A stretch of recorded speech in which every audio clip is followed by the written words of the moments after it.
Bon, tout ça qui na session on a Notre-Dame cardinal avec Oyabiso ma jeune, tout aussi sa théologie na biso na uniforme ya maman catholique tout monde a Kinshasa ningalaki. Bon le long de na yebo 35 ans près na moni ba maman ba yembi na bingo cardinal kunazo bina ipa ya zali. Amen. Et sengo penza basengi ngai to solo na likambo etali nini penza mouvement ya bamama catholique ememeli biso to esengeli komemela biso na kati ya ecclesia pe na mokili. L'apport du mouvement des mamans catholiques dans l'église et dans la société. Et l'équipe bongo Mibu Zomi en 2011. Papa Benoît ayaki na Afrique na mokili ya Benin. Tango ba episkopo basalaki synode na mboka Rome aye kopesa mokanda na Afrika pe tokendaki baike na mboka Benin. Tango papa aza kopesa mokanda wana babengi yango Afrique Munus. Engagement ya ecclesia ya église na Afrique. Bongo Pape Benoît alobaki likambo lié et betaki ngai il y a 10 ans 2011 alobi boye. Les femmes en Afrique apportent une grande contribution à la famille, à la société et à l'Église avec leurs nombreux talents et leurs dons irremplaçables. Tala likambo ya motu ya Papa Benoît Alobi alobi ba mama na Afrika bazali ko mema mabongi maike une grande contribution na libota na ecclesia pe na mokili. Papa Benoît Alobi bongo na 2011 pe abakisi alobi l'Église et la société ont besoin que les femmes aient toute leur place dans le monde. L'Église et la société ont besoin que les femmes aient toute leur place dans le monde afin que l'être humain puisse y vivre sans se déshumaniser complètement. Tala maloba oye beta kingai Papa Benoît Alobi mama azali na esika enene na kati ya mokili pote moto abebisa bo moto boyete. Amen. Pote moto abebisa bo moto boyete abungisa bo moto boyete mama azali na mosala monene. Tangu na yoki bonga lobi ya lobi na 2011 kasi na 86 donc 25 ans avant ye Cardinal Malou la paix alobaki c'est bongo. Tango amoni te na kati ya mboka na biso bazali koniata ba mama elenge mwasi bakotika ye penza tanga te abongi kaka na libala to na ba tâche ménagère. Tango amoni ndenge nini mwasi babebisi bo moto boye yango wana asangisi ba mama na kati ya lingomba liye ya ba mama catholique likambo au Papa Benoît ya kilo bana 2011 ya lobi yango esengeli te ba mama basangana dans une organisation forte prophétique basangana pote batelemisa bo moto ya ba mama kasi batelemisa pe ekolo. Tala intuition ya Cardinal Malula yango wana lisanga ba mama catholique ezali te kaka moziki po toyemba tobila kasi ezali na mosala ya kotelemisa bomoto ya bamama bomoto ya bato mpe kotelemisa mboka kotelemisa ecclesia. Yango wana nalobi na lisolo na ngai lelo nakozwa nzela isato ya liboso na koloba makambo wana ya Cardinal Malula euti wapi fondement nango mouvement ya bamama catholique likanisi oyo azwi te nasala lingomba moko ekotelemisa bomoto euti mpenza wapi na bozindo ebimeli wapi ya liboso yango wana ya mibale na koloba po te bamama basala mosala wana mabaku nini oyo ezali na société na biso défi ba obstacle oyo ezali kosala te tofungola miso po tomona ndenge nini tokotelemisa mpenza bamama bomoto na nzela nini mpe na kosukisa na misato na kopesa mwa ba nzela perspective oyo kosala te na moi mwa lelo 35 ans après biso bamama tokokisa oyo Cardinal Malula alingaki po ya biso. Voilà. Tobanda na liboso. Fondement. Makambo Cardinal Malula zui po ya kotelemisa bomoto euti wapi. Euti penza na Bible na liloba ya Nzambe. Po ya Cardinal Malula alobi boye.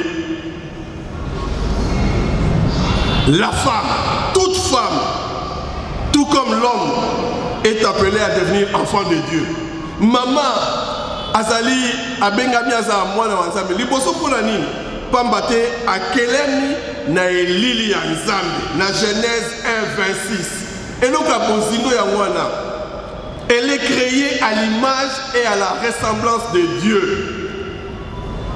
Maman tango tobota kaka mwana wana bon moto na ezali te po abotami na mama ye moto abotami na ngaliema bon moto na ezali te po abotami na moto ya mbongo to moto ya mobola bon moto na te ezali po azali kaka po azali ekelamo ya nani ya Nzambe. Amen. Yango wana malula bandi wana, regardez la personne humaine comme être créée à l'image et à la ressemblance de Dieu. Dignité à moto. Paix à l'obi. Ce qui totali malam. Jésus Christ paix.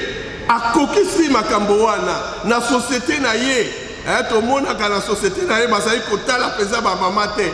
Tango alesi bato wana soki koto mitano mbisi na mapa balobi bazalaki boye sans compter les femmes bango bakonta bango te na société ne peut zaki ndengo wana sans compter les femmes même tango ba disciple ya Emmaüs bazalo zonga na mboka bango batuni bango babime likambo nini eleki Yesu basi bakangi ye basi babomi ye bakomisa to ba mama bakende kuna baye ko yebisa biso mais est-ce que toko ndima ba mama donc lisolo ba mama ça donc lisolo wenze est-ce que toko ndima bango mais Yesu azongisi bo moto ba mama na Jean 8 1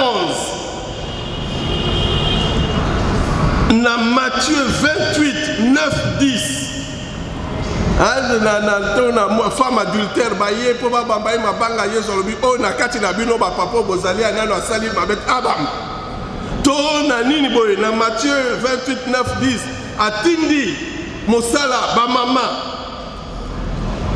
Il a incorporé les femmes au groupe de personnes qui lui étaient proches. Dans Luc 8 1 à 13. Donc Jésus Christ déjà à la cité, maman azali elili ya Nzambe lokola mobali. Pe a pesi bango, a tomboli bomoto bango. Na maman Maria, yazalaki l'apôtre des apôtres. Na Magnificat wana na azaliko loba mokonzi aponi ngai atomboli ngai pe mama Maria azali lokola elembo oyo ya la femme accomplie, la nouvelle Ève pe tokei na Santo Paulo 1 Corinthiens 11 12 Saint Paul akoloba. Aussi bien dans le Seigneur, la femme n'est pas autre que l'homme, et l'homme n'est pas autre que la femme. Car de même que la femme a été créée de l'homme, ainsi l'homme naît par la femme, et tout vient de Dieu. 1 Corinthiens 11 12. Donc, Malula tangi penza lilobali Nzambe, a magnoli lilobali Nzambe, a tongoli yango. Po ya kozwa oyo yali kosala ke oyo zo kosala maboye e kokani na liloba ya Nzambe te batala mama pamba batala mwasi pamba bapesa ye mosala te baloba te Nzambe alingi bongo te pamba te Nzambe akeli mobali na mwasi bango banso babale bazali elili pe kelamo ya Nzambe yango wana attiré toloba 3 fondements dans makambo ya tangi na Bible. Triple fondement oyo epesi ba droit, oyo epesi ba devoir, oyo epesi dignité ya bon mama. Ya liboso alobi la femme est une personne humaine libre et responsable. Et donc à liboso ya ngwana. Mama azali moto na bonsomi na mabongi pe azali na mosala ya kosala na kati ya mboka. Elle est libre, elle est responsable, elle est digne. Et donc liboso ya ngana tokangi na malula mama azali moto kelami na Nzambe. Yami balé, la femme est enfant de Dieu. Azali kaka moto te kazali mwana ya Nzambe. Égal à l'homme, kokani na mobali, na moto. Pe azali pe na oyo ya ye, ya bon mama. Voilà. personne humaine, enfant de Dieu. Bon, il y a mis ça dans l'objet, elle est mère. Pour la femme est mère. Maman kakapo a botité, kasipo azali ko battre la bonne mort. Elle protège la vie, elle sert la vie, elle est promotrice de la vie. Tala nabozindo, nzela isato cardinal Maloula zui, pote atonga. Ndako alinga ikotonga, il faut fondation zala ya makasi hein, mama maso ndo tonga ndako na yo, il faut fondation za ya makasi na mabanga. Bongo kanela tie mabanga misato wana. Ya liboso, la femme est une personne humaine. Mama azali moto akela minelili ensemble. Et puis deux, la femme est enfant de Dieu. Azali mwana ya Nzambe. Et puis ya misato, la femme est mère. Azali mama. Akaza mwana moke azali mama. Azali mama. Yangwana cardinal Maloula lobi na mabongi masato wana Maman Marie a kokisi yango penza. Azali créée à l'image de Dieu. Elle est fille de Dieu et puis elle est mère. Maman ecclésia ndenge topé sakaye Maman Marie a topé se maman ebelete, maman abosawa, maman nini susu. Maman ya boboto, maman ya bolingo, maman ngolu, maman ya esengo, Notre-Dame de la joie. Ngana sambe la comme Notre-Dame de la route, son a aucun zéla à l'aéroport, bambouteillage, c'est belé, na bengaga Notre-Dame de la route. A sali sapo na le kana kene, pour sali maman agnos. Amen. Eteni ya liboso ya ngwana. Sika cardinal Maloula tango atel balobi soki mama azali ekela mo ya Nzambe, azali mwana ya Nzambe, pe azali mama asengeli ko telemisa mboka. Kasi po telemisa mboka azoko kuta na mabaku ebele. Yango wana afungoli miso na ye pona komona mabaku mana oyo esali neti ba obstacle. Ya liboso alobi malheureusement na société na biso makambo mazali mayike o bazali ko kitisa bomota ba mama. Il y a des coutumes, il y a des proverbes makambo belé na koyi ko tangata bozali na ngobino bokoyi ko pesa ngai mwasi atongaka mboka te. Mwasi atongaka mboka te. Kolia na mwasi, kolia na ya solo. Kasi bolobia ombango. Bolobia ombango bino moko. Mwasi akoyi kotonga mboka te ya solo. Loko alinzanze bonga na langi, mwasi abongane kaka na mobali. So aza mobali taza na tina te. Tala ndenge société na biso ezali kosala na ba proverbe wana ezali ebele soki tozali na ngonga tokoloba na bino bosala carrefour bobimisa oyo eza kokitisa bomama ntango Nzambe akeli moto alobi na mwasi kolia na mwasi kolia na ndoki bandoki bazalaka basi afe nayebi te so bazalaka ndenge nini. Alors cardinal Maloula bi non. Natiki nan makambo wana tala image de la femme o bazo lekisa na ba média bazo lekisa mwasi ndenge nini l'image de la femme, le corps de la femme. Tala ndenge nini na ba etelo na ba nini bakolekisa na bima na nini. Il y a des clichés na ba réseaux sociaux na ba journaux ndenge na ndenge na ba coutume na biso epa ya ba veuve epa ya ba nini. Sœur José Ngaloula salaki moi étude moko pour alakisa ite ba mama bango moko bato banyokolaka ba veuve wana boyete mbala mingi ba mama bango moko bakonyokola ndeko na bango mwasi boyeta yango na kanal non esengeli biso to bunda etumba na bambeba wana, ba cliché wana, ba coutume wana, ba obstacle wana. Et ça lokola défi pour na biso to tombola.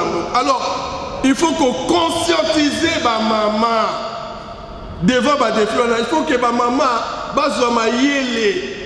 Et ça lokola li solo ya ndeko ba azaki na complexe abana kanisa ke ya za mpese.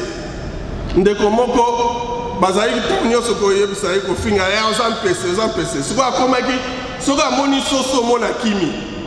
So batoki mozo kima poni o po baloba ki nazali nani mpese. Soso aliaka mpese donc soso olianga.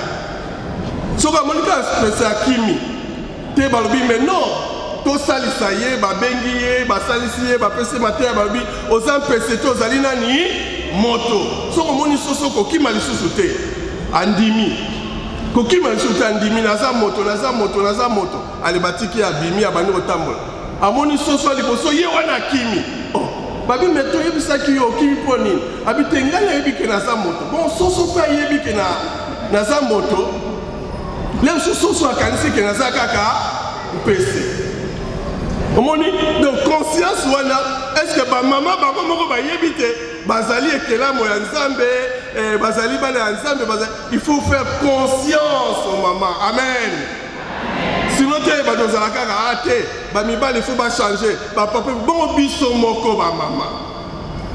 Ya wana parti ya wana tokota sikoyo po ya kosukisa na eteni ya misato otokomona penza l'apport, la mission ya ba mama catholique na kati ya société na biso pote tokoka ndenge cardinal Malula lobaki ko telemisa. Cardinal Malula pesa kibino mosala monene. Tama dans le balabiso abi basango vous êtes le poumon droit, ba mamelo vous êtes le poumon gauche. Tobi bon ba laïque. Alors ils sont la colonne vertébrale. Amen.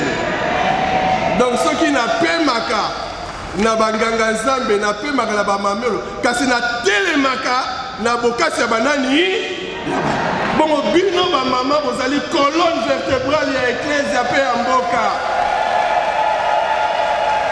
Soki mboka egumbami po bino ba mama bo gumbami. Ce qui mboka est tengami pour bino ba maman. Alors vous êtes la colonne vertébrale. Na habité na linga la colonne vertébrale nino. Na habité? Ouais nino. Hein? Mukwa Mukongo. Bon. Vous avez Mukwa Mukongo. Hein? Yanzo toi bon. Enfin, vous comprenez quand vous voyez une colonne vertébrale. Bongo, l'apport, il y a colonne vertébrale, ma maman. N'a copé ça. J'aime bien les cardinals Malula, dans ma texte, Tamaso Koko Mawana, alobi vraiment, les mamans catholiques qui connaissent la situation indigne dans laquelle la plupart d'entre elles vivent, s'uniront dans une vaste organisation pour lutter afin de conquérir leur dignité. Cardinal Malula, il avait la verbe oratoire, c'était un poète, un prophète, un caïrologue, un météorologue. Il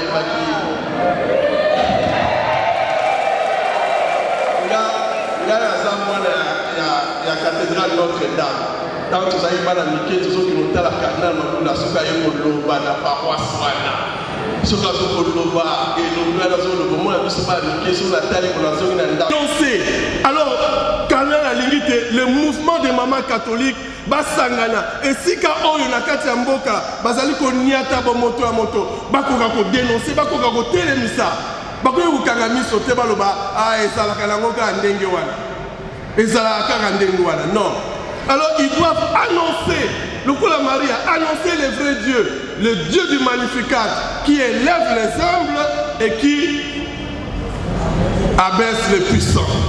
Oyo ko annoncer Nzambe et que la moya Nzambe ko annoncer te na mboka to BBC bandeko lelo na société na biso tout ce qui est phénomène tout le balcon phénomène Oujana, tout le balcon à Nimbo. Où sont les mamans catholiques prophètes pour dire qu'on dit ma beauté? Les points sexuellement transmissibles dans l'université Nabiso. Pour moi, la moitié à joie, que là, il faut appeler ça moi, nous autres naïe. Tout le monde côté les mains, on a annoncé que t'es et salami boété, lingami boété. Dans mon collègue, tout ce qui est nouvelle éthique mondiale, et ça, comme c'est Abisso. Bapé Sibiso, Moukanda Morotozo, ça, là, état généraux et enseignement supérieur universitaire. Bapé Sibiso, papier tout rempli. Bah, commis sexe, bah, commis masculin, féminin, autre. Et papier, Bapé Sibiso. Et oui, tu as ministère. Sexe, nini, masculin, féminin, autre. Autre, on est sani. Biso père, toujours remplir Rwandaka. Mais tu veux dénoncer que Biso pas le Biso Toyebike. Il n'y a que Mobali et Moisi. Mettez, Bamindele va obéir la Biso Té. Et ça fait, moi c'est Mobali, il faut changer au sable. Non. Il y a mon candidat Maloula, il y a un téléma. Nandeng Bazoko Niata, Bana, Kelasi, Nyon Sotowana. Et puis, le maman catholique, c'était aussi le prophète, mais aussi les sages dans le Sawana. Il faut la sagesse. Boigna, ça, prophète, il est à dénoncer, à annoncer et puis à renoncer. C'est-à-dire que, à cause de la témoin, à cause de l'ingatete, oh, il y a zali que dénoncer, il y a mon quoi ça les langues. Amen. Le gars sango moka loba il faut poser na boboto il faut poser na boboto yé moko na vicaire baso yo kala te tango lobi boboto bande ko batale yo moko za na boboto biso ba maman catholique biso moko to lobi il faut ko telema ozali mwinda kasi biso moko to bani ko sala makambo ya molili na kati ya mouvement la biso liloba la biso za na kilo annoncer dénoncer mais renoncer aux à la témoin. Je renonce à contredire ma parole. Amen. Alors, là, ici, la sagesse, le mouvement de maman catholique est un mouvement prophétique, mais aussi un mouvement sapienciel. Bon, tiens, sagesse, bon, sa proposition, la vie, la sagesse de l'harmonie. Sagesse ya bondeko ya boyokani et pas union so ezali na tribalisme o ezali na haine o ezali na course au pouvoir o ezali bazo komona moto pamba pona na mbongo. Non, les mamans catholiques bo pesa te l'homme aza digne, l'homme aza digne. Amen.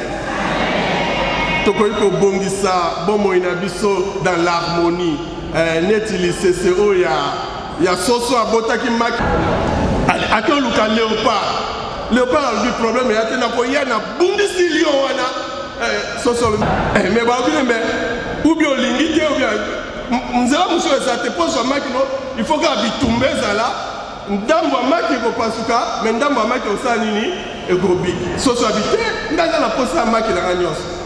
Ti akero luka muto abwani antilope. Boy biso, et l'autre antilope a eu ça qui est. Naïf Sabino Likamatilo appelle ça qui est à éviter Kende Goluka fourmi. Ba fourmi ba oya ba osale sa ozo makino. Ba fourmi ba ye. Moko moko ba bandi o matela lion. Moko moko malimi malimi tant ba tondi sinzo to lion asali nini. Abia siko eza ba nini. Na ba fourmi asali nini. Akei. Tant ba pousse une ba fourmi ba landi siko eza nini. Na ba fourmi asali nini. Akei. Ti suka suka soso asali nini. Tokoyi ko résoudre makamka na bitumbate ba mama tuka oya zana likama ba bero sa nini akokima. Amen. Dicter la parole de Dieu dans le mouvement maman catholique nourriture wana bozala na la kisakanzela ba maman catholique bola kisanzela mwinda ezali na deuxième fonction éthique la morale. Mwinda et bengalaka molili. Ceux qui m'ont dit, ya monique babomi mwinda yoana ye. Alors la lumière chasse les ténèbres. Ba maman catholique beau chasser ba ténèbres. Et puis la lumière a une fonction vitale. Bala machombe ou babota à l'hôpital, batela bangonini mwinda pour les porter dans la vie. Alors la lumière porte la vie, protège la vie. Yangwana, Jésus peut dire, je suis le chemin, Nzela, je suis la vérité, hein, bon solo, et puis je suis la vie. Celui qui me suit ne marche plus dans les... Mais il aura la lumière éternelle de la vie. Ma maman catholique, Mouinda la bino yangwana. Bo lakisa Nzela. Lakisa Nzela. Nzela ya bo solo, ya bolingo, ya bondeko. Bengani, bo bengana molili. Oye koti na mboka na biso. O moto toko momo na epamba. Na kolia yo. Nazana pose ya mbongo. Nazana pose ya bo lakisa te. La dignité de l'homme et de la femme. Ezali esika mosusu. Et puis, là où on piétine la vie, il faut qu'on l'oba. Car Dieu veut que l'homme soit sauvé. Et la gloire de Dieu, c'est l'homme debout. C'est ça mon rêve. Rêve nanga yangwana, ndoto nanga yangwana. Namboka na biso balobaka. Soko loti ndoto yo moko lamuki, balobi ya eza na nka ndoto. Mais soki batu nyonso na mboka ba loti ndoto wana balobi ah, biso nyonso loti boy. Peut-être c'est la réalité. Alors je vous invite, biso nyonso, tolo tandoto wana, que ba maman catholique, ba simbi mwinda, ba komo la kisa biso nzela ya bolingo, ba komi ko benga na molili na mboka na biso, pe ba komi ko bate la bon moy, o ezali vie nzamba pesi biso. Amen.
Pona tata cardinal Malula totuni mokolonini akokoma mosantu wana etali kaka biso moko likambo ya justice bandeko boboto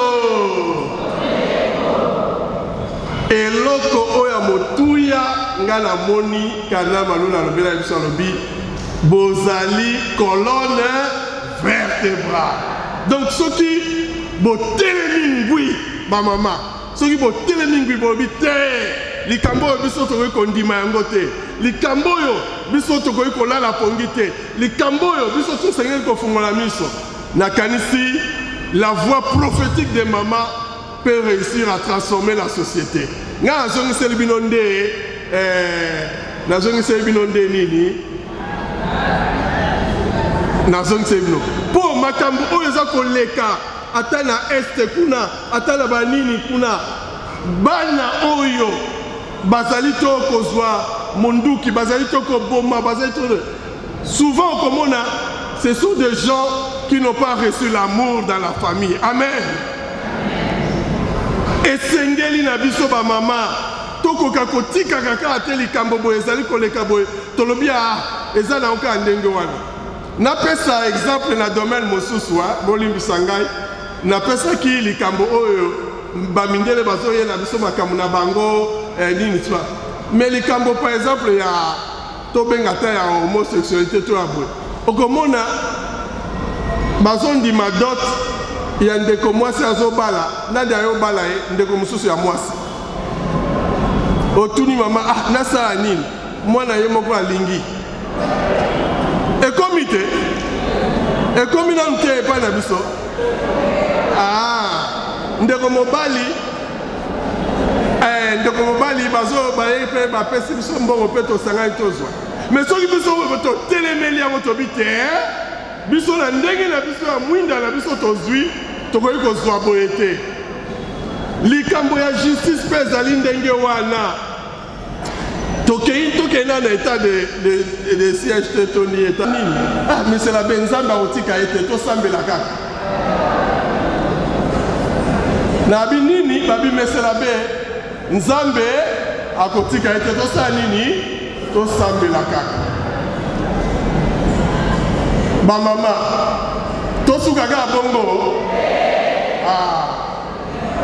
nayebisi bangongabi te nzambe alingi boye te nzambe akotuna yo osalaki nini otelemaki mama wana mbula ebeti tindeko moko aye koyebisanga abi non mesela be mpo liboso ntango mama wana asoki avocat asalisa ye avocat wana akei bapesi ye mpe avocat esili nango ane makambo esili me biso tolobi te ngai na kosangisa bajuriste oyo nayebi bavoka oyo ngai nayebi olie bayaka kaka losambo basangana badefendre ka ya mama wana nzambe asalisaki biso basangani basali ekipe te bake kobundela mama wana alongi amen mama wana asali nini mpo na nini alongi mpo na nini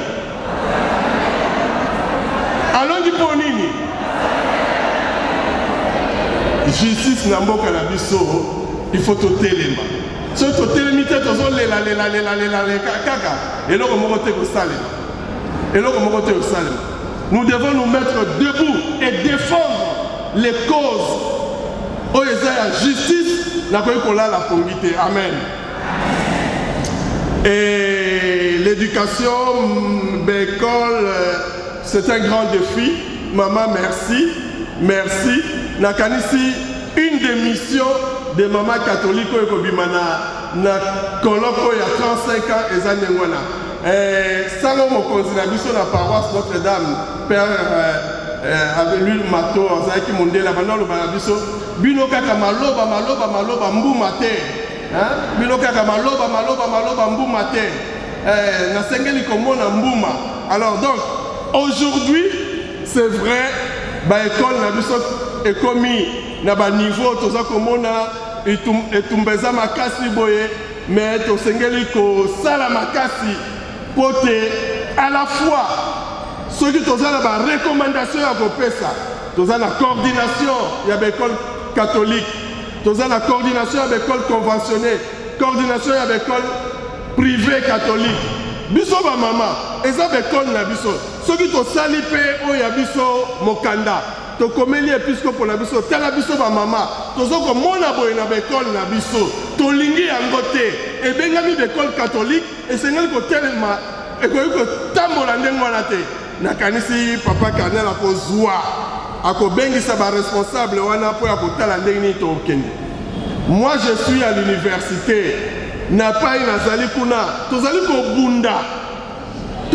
bunda makambo ezali tricherie une école bandeko maman mikolo nyonso naza kobundana dernièrement maman moko yokomela ngai po tobengani mwana na ye atrichaki abimesela be yesu mpe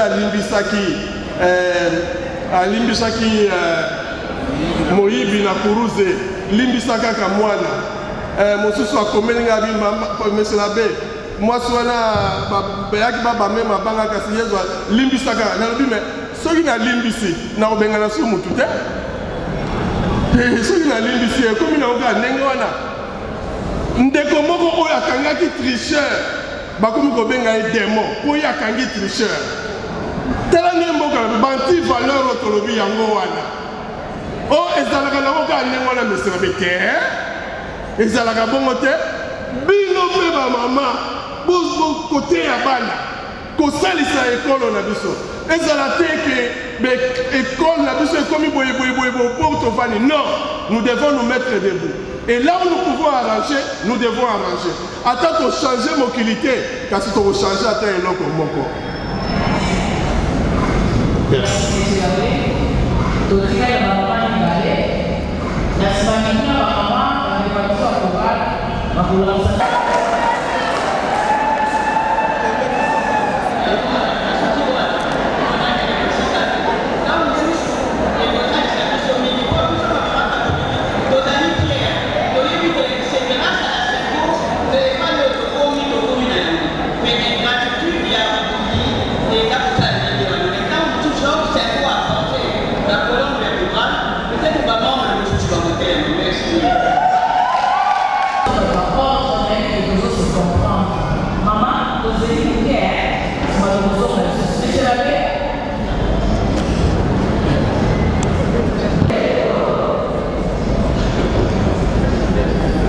Namoni mitune ezali kotoko awa elingi koloba te bamama penza bazali bamama penza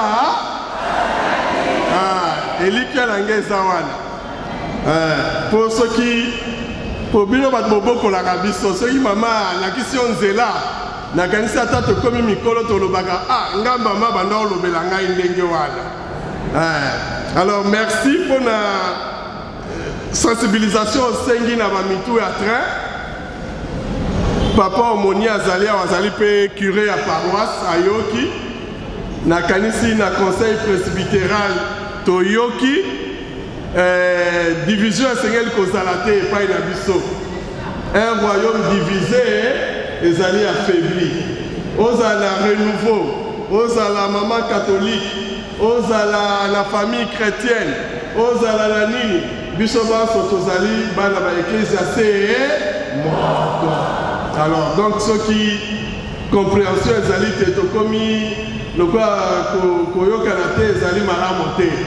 Nos paroisses côté les matins ceux qui divisent côté tozui maman merci tozui ango tokolekisa ngo epai tokoyi kolekisa pote dans nos paroisses bayeba surtout pour la maman catholique.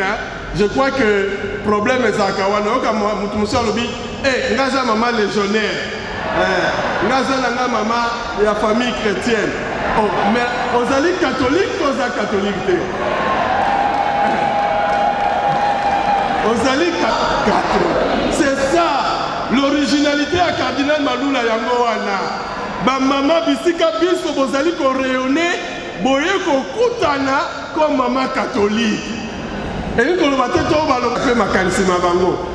les amis, comment là, les groupes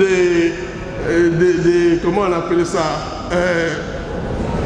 avec les autres là que vous avez, quand vous réunissez pour les actions de la Cinco,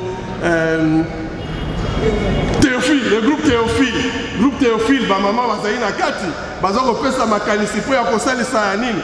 Donc, mais peut-être timidement, toyambi ango, tokolekisa pour qu'il y ait une grande représentativité de la femme.